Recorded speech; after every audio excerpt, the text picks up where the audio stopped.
We're going to begin by jumping straight to Acts chapter 2, verses 42 to 47, the same passage we read last week.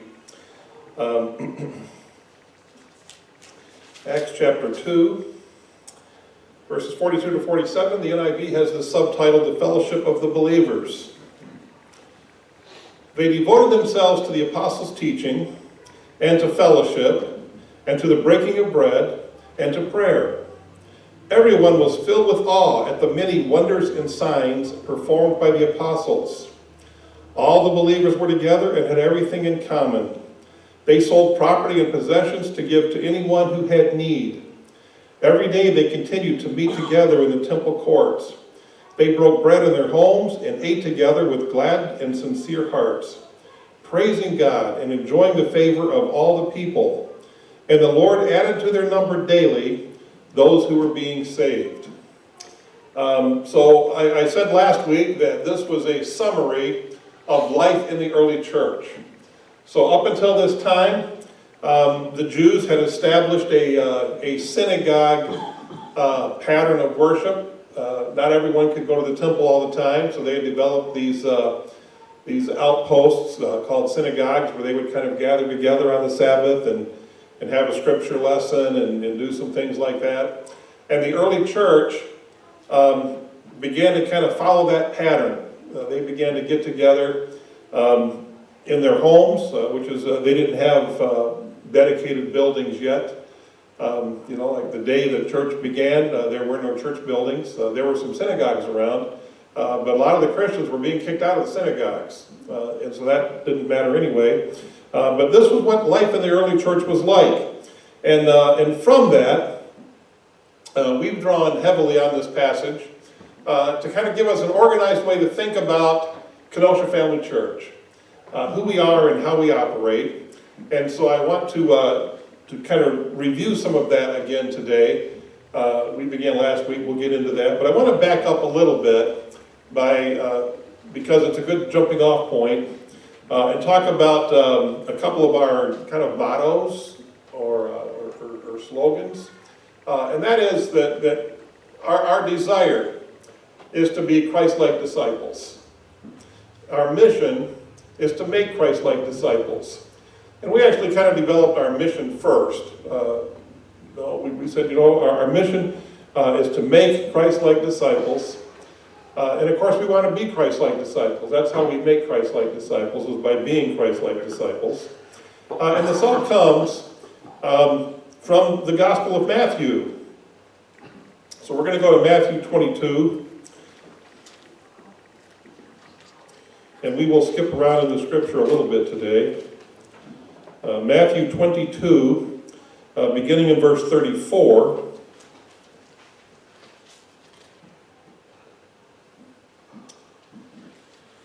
Hearing that Jesus had silenced the Sadducees, the Pharisees got together. It's not exactly the same, but think about, Democrats and Republicans. Having silenced the Republicans, the Democrats got together. We're going to take a run at it. So the Sadducees have been silenced, the Pharisees got together. One of them, an expert in the law, tested him with this question. Teacher, which is the greatest commandment in the law? Jesus replied, love the Lord your God with all your heart and with all your soul and with all your mind. This is the first and greatest commandment. And the second is like it. Love your neighbor as yourself. All the law and the prophets hang on these two commands. And so that kind of gives us the greatest commandments. And the reason that I read that today is because here at Kenosha Family Church, we've said that being a Christ-like disciple means following Jesus and obeying the commands, and so knowing what the greatest commands are, especially that last part, all the other law and the prophets hang on these two commandments. So everything else, if you follow these two, everything else will fall into place. And it will kind of come naturally. And so we summarize that here at Kenosha Family Church by saying that passage means to love God and love others. That is the number 1 and 2 command that Jesus gives us. Love God and love others. If you do that, the other stuff will kind of take care of itself. If you love people, you're not going to be stealing from them. So thou shalt not steal is covered. If you love others as yourself, you're not going to be committing adultery and cheating on your wife. And so that kind of falls into place. And we could go on and on with all of those examples. Well, here at Kenosha Family Church, we have identified 5 ways. So having simplified it to that simple command, we have identified 5 ways that we believe that we express our love for God and others. And so basically we said that if you love God and others, it's going to show up as a deepening relationship with God and spiritual friendships, which is what we talked about last week. And then I said that we would come back to the other. Actually, I said that we would cover the next 3 this week. We're not going to. But review, we said a deepening relationship with God, that Christ-like disciples practice intimate worship, both private and corporate, Bible reading and study, as well as using other spiritual resources, prayer and obedience to his leading, following him in faith. And so we unpacked that a little bit last week and elaborated some. And then we went to spiritual friendships, where we said that Christ-like disciples understand that friends of Jesus should be friends with each other. And so that's why we have the fellowship of the church. They frequently get together individually and in groups for encouragement, support, love, accountability, teamwork in mission, and even fun. And so we unpacked that a little bit and talked about it. I said we're going to move on. Today we're going to look at servanthood. We believe that is one of the ways that if you love God and others, it's going to show up in servanthood. And so that's the passage we want to look at. Now by servanthood, basically we have the idea that Christ-like disciples follow Jesus' examples and look for ways to serve those around them. And so we're going to look at Jesus. But first, did any of you see the coronation this week? Some nods, some no nods. Are you aware of the coronation this week? Over in Great Britain, King Charles III was officially coronated. After Queen Elizabeth's death, there's been a little gap in time as they prepared everything. But the official coronation took place, and I didn't see it. I saw a few pictures of it. I know enough about it to know that it was a very elaborate ritual that took place. Everything was formal and fancy, and they had all their costumes and the crown that the king wears and all of that. But I want to back up to a time in Israel's life when they decided that they wanted to have a king. They said the nations around us have kings, and of course Egypt had a pharaoh, which was kind of like a king, but we want a king. And so God gave them a little bit of instruction about having a king. And so I want to turn to 1 Samuel chapter 8.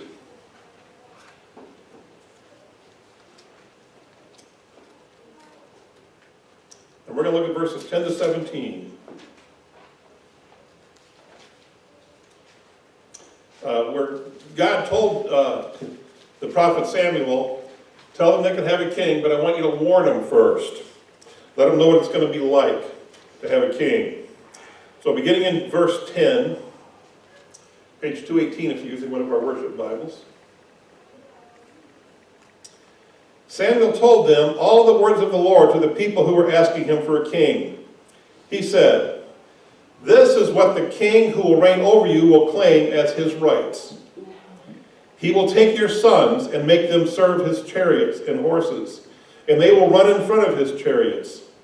Some he will assign to be commanders of thousands and commanders of 50, and others to plow his ground and reap his harvest, and still others to make weapons of war and equipment for his chariots. He will take your daughters to be perfumers and cooks and bakers. He will take the best of your fields and vineyards and olive groves and give them to his attendants. He will give them 1/10 of your grain and of your vintage and give it to his officials and attendants. Your male and female servants and the best of your cattle and donkeys he will take for his own use. He will take 1/10 of your flocks, and you yourselves will become his slaves. When that day comes, you will cry out for relief from the king you have chosen, but the Lord will not answer you in that day. So the idea of being a king was a pretty desirable arrangement if you happened to be the king. If you were anybody else, it wasn't such a desirable arrangement, even though it's what they wanted. But being the king, not a bad ambition. Think about what it would have been like to be on that side of things. You get to go out into the land side and pick the cream of the crop, all the best men and women to come and work for you and be your slaves and all of these things. You get to take the best of the caps and your crops and cattle and all of that, and do all the a pretty desirable thing. Well, by extension, it was also desirable to be the top insiders. So if you happen to notice that a certain person is going to be made king, it would be a good plan to get in on the inner circle early on, so that when he becomes king, suddenly you're one of those top leaders as well. One of the generals, as we might put it today, or one of the cabinet members, as we put it today. So by extension, it was very, very desirable to be one of the insiders to the king. Which brings me to my next point. We're going to go now to the Gospel of Mark, page 822, using one of our worship Bibles. Mark chapter 10.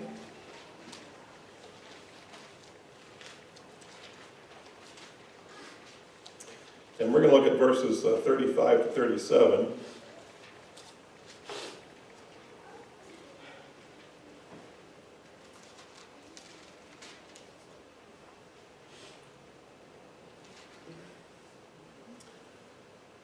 Now, in this passage, the disciples have kind of started to figure out that Jesus is king, or going to be.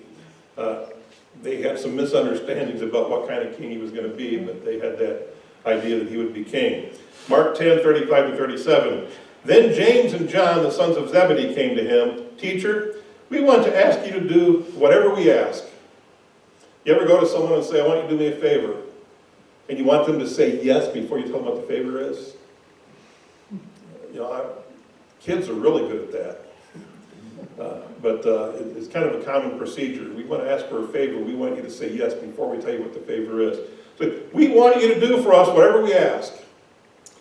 Jesus says, what do you want me to do for you? Which is what the smart person does. I'm not going to say yes or no until you tell me what you want. What do you want me to do for you? He asked. They replied, let one of us sit at your right and the other at your left in your glory. I'm just going to stop there because the rest doesn't matter right now, at least. I'm going to pick it up in just a moment. So they wanted those seats of honor. They wanted to be his right and left-hand man. They wanted to be number 1 and 2 beneath him. Because, not a bad thing if, not bad work if you can get it, as they say. So they wanted that power. They wanted that honor and glory and all of the benefits that went along with it. They wanted to be second to the king. And so, moving down to verses 42 to 45, the other disciples kind of began complaining about what these two had asked for. So in verses 42 to 45, Jesus picks up the story and says, Jesus called them together and said, you know that those who are regarded as rulers of the Gentiles lord it over them, and their high officials exercise authority over them. And here comes the whammy. Not so with you. Instead, whoever wants to become great among you must be your servant, and whoever wants to be first must be the slave of all. For even the Son of Man, which was Jesus' favorite nickname for himself, even the Son of Man did not come to be served, but to serve, and to give his life as a ransom for many. So that section, for even the Son of Man did not come to be served, but to serve. We take from that the idea that that's where greatness lies in the kingdom of God. It's kind of, they call it the upside down kingdom sometimes. Richard Foster, the great spiritual writer, he said, most of us know we will never be the greatest, just don't let us be the least. It's like, okay, I'm not going to be number one, I could be number two, I could be number three, I could be in the top 10, but don't make me the least. I don't want to be the servant, I don't want to be the lowest on the totem pole, I don't want to be at the bottom of the pile, but that's what Jesus said here. Whoever wants to be the greatest has got to be the least. And so that kind of works against us. So now I want to jump, and I know that it feels like we're just skipping all over the place, but this ties together. John chapter 13. Now, most years, at least in the last 5 to 10 years, during the Easter season, we've had a service on the Thursday night before Easter called Maundy Thursday, in which we would have communion. Page 874 if you're using one of our worship Bibles. John chapter 13. And it comes from the Last Supper. And when John tells the story, he includes part of the story that the other gospel writers don't bother to include. But John wanted to include it. So I want to begin by reading verses 1 to 12. And that it's going to tie into what we're talking about today. It was just before the Passover festival. Jesus knew that the hour had come for him to leave this world and go to the Father. Having loved his own who were in the world, he loved them to the end. The evening meal was in progress, and the devil had already prompted Judas, the son of Simon Iscariot, to betray Jesus. Jesus, and I love this part, Jesus knew that the Father had put all things under his power, and he had come from God, and that he was returning to God. So knowing that, what do you do? Well, surprise. So he got up from the meal, took off his outer clothing, wrapped a towel around his waist. After that, he poured water into a basin and began to wash his disciples' feet, drying them with the towel that was wrapped around him. He came to Simon Peter, who said to him, "Lord, are you going to wash my feet?" Jesus replied, "You do not realize now what I'm doing, but later you will understand." "No," said Peter, "you shall never wash my feet." And I had a professor who told us that in the Greek, that this is worded really awkwardly, that most literally it kind of says, "You will never wash my feet forever," is how strong Simon put that. Jesus answered, "Unless I wash you, you have no part with me." "Then, Lord," said Simon Peter, "not just my feet, but my hands and my head as well." Jesus answered, "Those who have had a bath need only to wash their feet. Their whole body is clean, and you are clean, though not every one of you." For he knew he was going to betray him, and that was why he said not everyone was clean. When he had finished washing their feet, he put on his clothes and returned to his place. And so Jesus has taken this, knowing that God had put all things under his authority, knowing that he had come from God and was going back to God, knowing that, he got up and washed their feet. Think about that for a minute. You suddenly are told, all right, you have all power and authority, you can do whatever you want. Okay, I'm going to wash my servant's feet. Think about that. Really mind-boggling. Verse 13, Jesus kind of explains, verses 13 to 15. Let's read that now.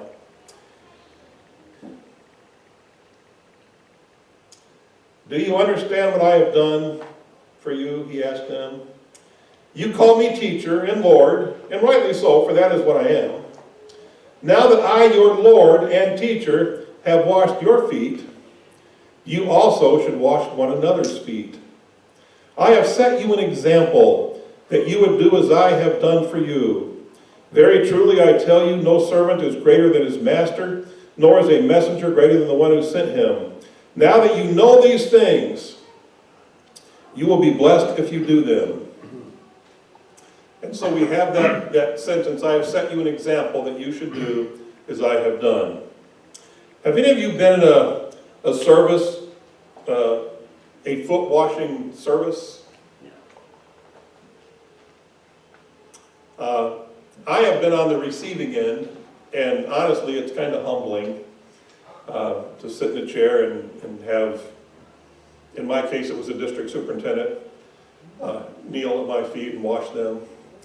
But there are some churches that practice that a lot, and I like to make mention of the fact that one of the reasons the Church of the Nazarene, while we don't not practice it, it's not a common thing that we do, and the reason for that is because we don't want people to fall into the trap of thinking that Jesus was talking about a ritual. Jesus was talking about real service, not ritual service. And we think that, if we did this as a practice, people would kind of think, well, I took place in the foot washing service last week, I don't have to serve anyone anymore. I checked that off, I was a servant. But we believe that Jesus wants us to be a servant for real. So we set them this example that Jesus, the leader, was going to be a servant. So logically, and here it ties back into where we were going with this. If Jesus, King of Kings, Lord of Lords, having given all authority in heaven and earth, if he came to serve, then Christ-like disciples must serve. You can't be Christ-like and not be a servant, because Christ himself was a servant. He actually says in another passage, in this passage, he came to serve.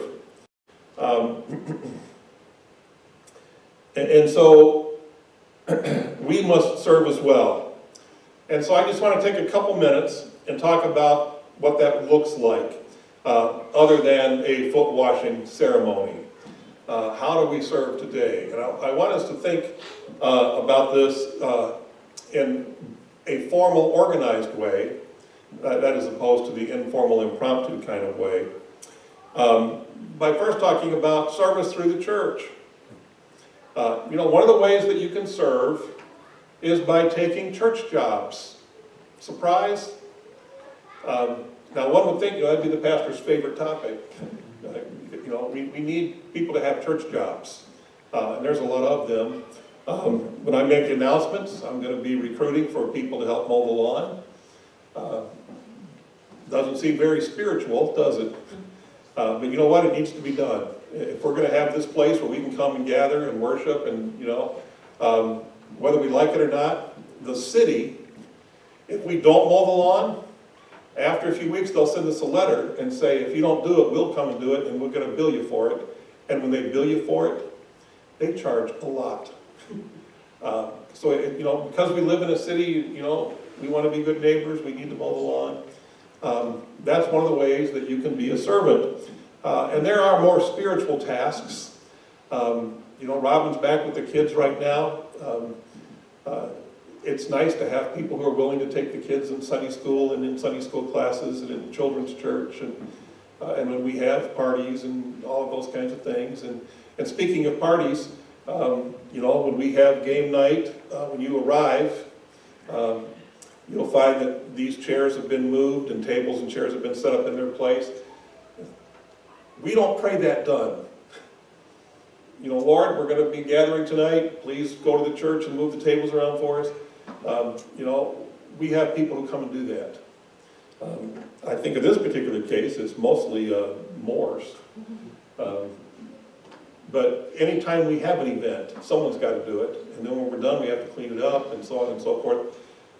So there's both, in fact, I like to use the terminology, church work, mowing the lawn and cleaning the building and changing the light bulbs, and that's church work. And then there's the work of the church, leading Sunday school and leading the music and taking part in the praise team, the things that the church people are supposed to be doing, and then the things that we have to do, church work versus work of the church.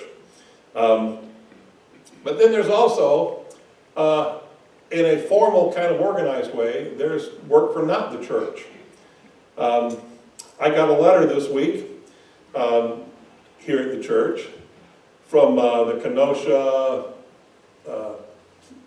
I forget the actual words and letters right now, but it's like the aging and seniors organization that provides care for that.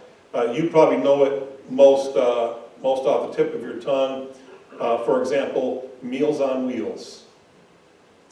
Well, guess what? They don't have a fleet of self-driving vehicles that make those deliveries. They use volunteers to come and drive those vehicles and deliver meals to seniors' homes that are shut in and can't get out and so on and so forth. Hospice uses a lot of volunteers. They have some hired people that are professionals, but they have other tasks that they need volunteers for. One of which is what they call respite care. So, for example, Rita, I don't want to pick on you, but Al was just in hospice care. I ended up in the hospital for his final days, but he stayed at home. Depending on the situation, sometimes there's like one person at home with the patient, and that person needs a break sometimes. So hospice will ask for volunteers whose job it is to go to someone's home and hang out there for an hour or two so that the person who's there taking care of the patient can get away for an hour or two and provide that relief care. And so I once volunteered for hospice. That was my job. And then from that, I ended up applying for the paid job of being a hospice chaplain and did that for a while. But before I was a chaplain, I was a respite care volunteer. And I would just go into a house, and sometimes the patient would be awake and want to talk, and you'd sit and talk to them. Sometimes the patient would be in another room asleep, and you're told to just hang out while they sleep for an hour or two. Here's a jigsaw puzzle on the table, have fun with it. And, so it was always different, but that's one of those not church jobs. And here's the thing, while we want church jobs to be taken care of, we don't want to be selfish about it. I encourage you to be involved in the community. Find a place to serve. There's a bunch of them. I also used to volunteer for the Kenosha Literacy Council, where primarily I would be assigned one-on-one, and I would work with a Spanish speaker desiring to learn English and kind of help them to learn English as an English tutor. And so there's that volunteer opportunity in town, and there's bunches of them that are available. CareNet is another place where you can volunteer and be assigned a job to work for. So in a formal and organized way, there's church jobs and there's not church jobs. And I encourage you to seek one and find one. Find your niche. Where would you be able to serve? But then there's also those informal, impromptu servanthood opportunities. And those really come up whenever you become aware or when you think up something.